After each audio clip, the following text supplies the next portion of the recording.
Hello, this is RICKY, the Android guy.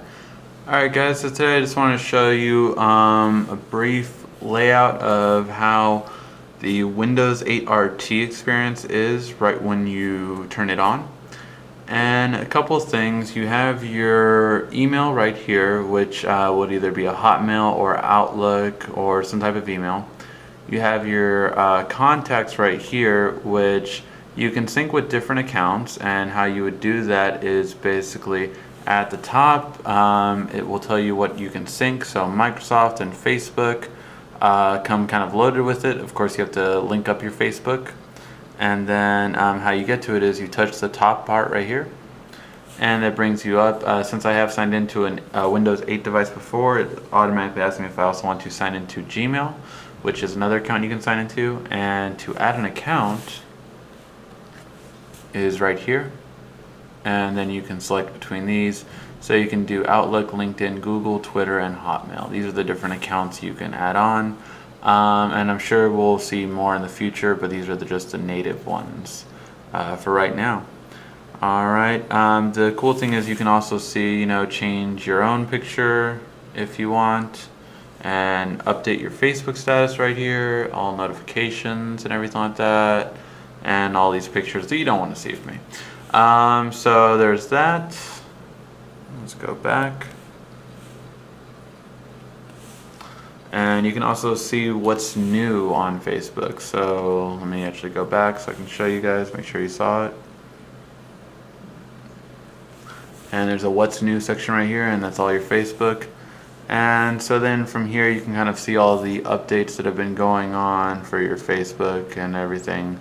Kind of an interesting way to see it, different. So yeah. Now if you ever want to go home, you can always just push this little Windows icon right here, and that'll take you back home. The other way you do it, actually another way you can go to different, actually let me not get ahead of myself. I'm going to go to desktop. Now desktop is the natural experience that we're used to with Windows 7. So when you hit this, you'll see something very familiar. This is the old school look and feel to Windows. So you still have this. So it's not gone, it's not forgotten, it's still there. So you can touch these icons just like you could on Windows 7, on the bottom right here. You do have the regular, volume button, date and time, all that kind of stuff, everything that you're used to. So it's not gone. On this side you have the Microsoft Office suite that comes with it, which I'll talk about that later. And you can even pop up File Manager right here. And that is File Manager. This is how it looks like, guys. So, noticing this looks kind of dark for some reason.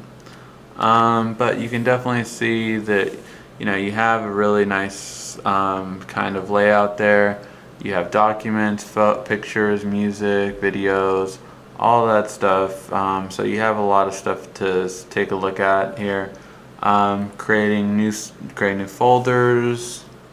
Everything looks pretty old school the way it was. Not sure if you have Snap still. Yep, you still have Snap, so you can even launch a Word document and launch all this kind of stuff and put it aside. Although I realized it might have me try to start something up with Office. I'm going to close this right away. Yep, it's having me do something with Office. So we will see that later.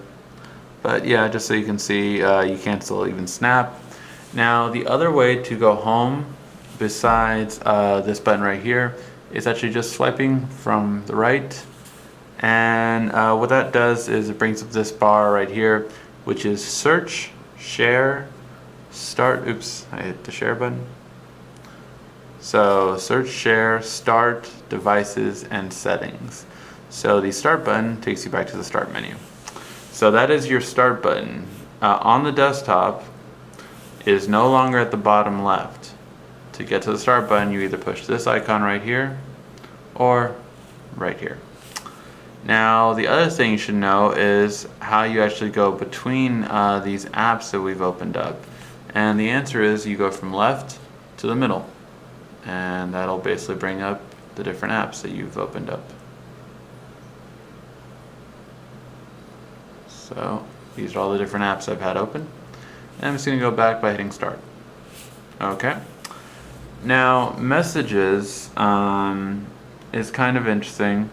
Basically, how it looks like you can connect different things, and at the top right here it shows you again. So you can have Instant Messenger and Facebook, and that's it right now. So you can't have anything else but besides Instant Messenger and Facebook. But so you can actually use messages to do your Facebook messaging right here.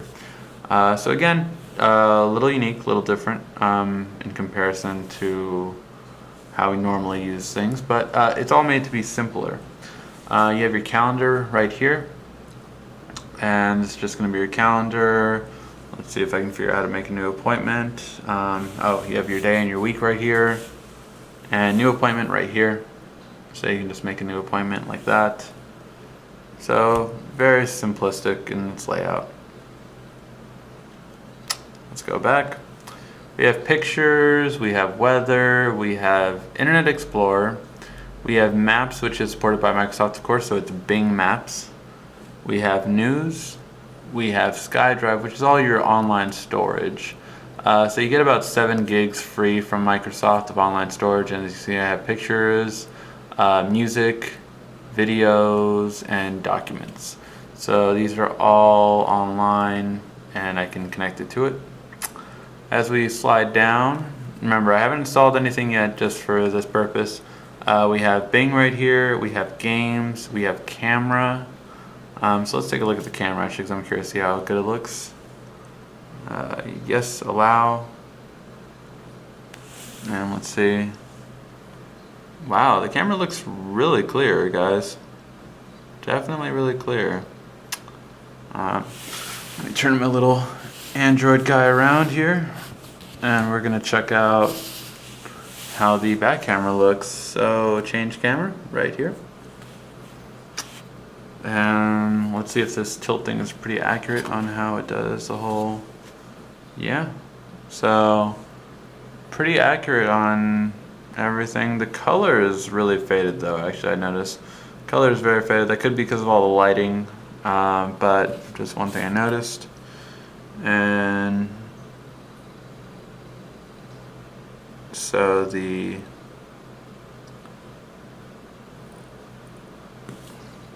back camera is actually 1 megapixel, I just noticed. And how about the front camera? Because the front camera seems really good actually. The front camera is also shooting at 1 megapixel. As far as I knew, these definitely look more detailed than that. But that's what it's telling me. Not sure about that. That could be false, but just going off by what it says. Alright, so it's a camera. And over here we have, so we have Bing's camera, like I said, music, video, finance. This looks like the travel thing, yeah, so if you wanted to see different areas, it's kind of like a light version of Google Earth or Street View kind of thing from what I've seen. This is just taking really long to load. Yeah, it's called Bing Travel, so if you go to, let's tap this, see what it does. Nothing. Really? It doesn't do anything? Oh wait, maybe I need to push this I for the info. Nope. So if we go to France, like I said, I think it's just like it's just like a street view, so you can kind of see around the area. Again, it kind of looks just like it's trying to be like Street View from Google. Alright, and then we have trophies, which I'm guessing are going to be more with sports, or is that just sports? Actually, I think it's just sports. And then finally we have the Microsoft Word suite or Microsoft Office suite that comes with it. So it comes with Word, Excel, PowerPoint, and OneNote. So these are the different things that that it comes with, and that's just, you know, the basics, okay? So that's going to be the basics of Windows 8 RT. I will go into the settings in another video, but those are just going to be some of the basics. Alright, if you you guys have any other questions on how I did this or how do you access this, feel free to ask. This has been RSCKY, the Android Guy.